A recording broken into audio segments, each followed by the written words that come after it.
The Bravest Fish by Matt Buckingham. Far below the waves, a little fish named Stanley lived with his school. They were the brightest, sparkliest fish of the deep, dark sea. One morning, Stanley woke up late. "Hello, it's me," he called to his friends, but the reef was strangely quiet. Suddenly, Stanley remembered that today was the day his school swam to cool waters for the summer. "Jumpin' jellyfish," he groaned. He hurried to the meeting point as fast as his fins could carry him, but no one was there. As he looked around, he saw a bright light. "Aha! They haven't gone far," he said, and he raced toward the glow. But it was only a lobster counting coins. "Go away! Don't touch my treasure!" the lobster growled, snapping his claws. "I'm looking for my friends," said Stanley.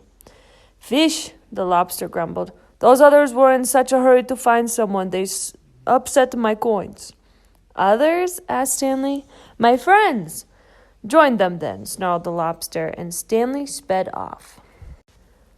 Ahead of him, Stanley saw a shimmer.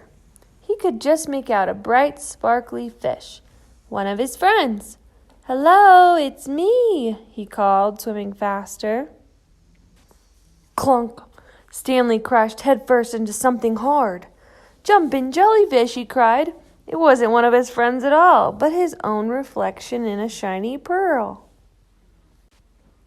Stanley rubbed his bumped nose, feeling a little dazed. He didn't notice the dark shape coming up behind him. Then he turned around. Stanley found himself staring straight into the mouth of a huge shark. "Ah!" Stanley shrieked. Over coral and under weeds he sped with the shark snapping at his tail. Finally, Stanley saw a small hole in a rock below. He dived down inside to just miss being gobbled up.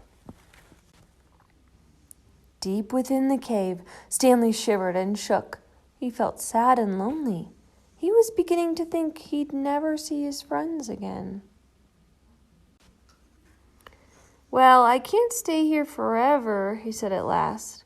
Stanley poked his head out of the cave to see if the shark had left. "Jumpin' jellyfish," he squealed. The sea was a golden orange, glowing and glittering. It was the most wonderful sight he had ever seen, because there in front of him were his friends. "Hello, it's me," he called.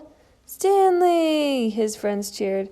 "Where have you been? We've been looking all over for you." And Stanley told them his adventures as they swam off in one bright, sparkly, happy school. The end.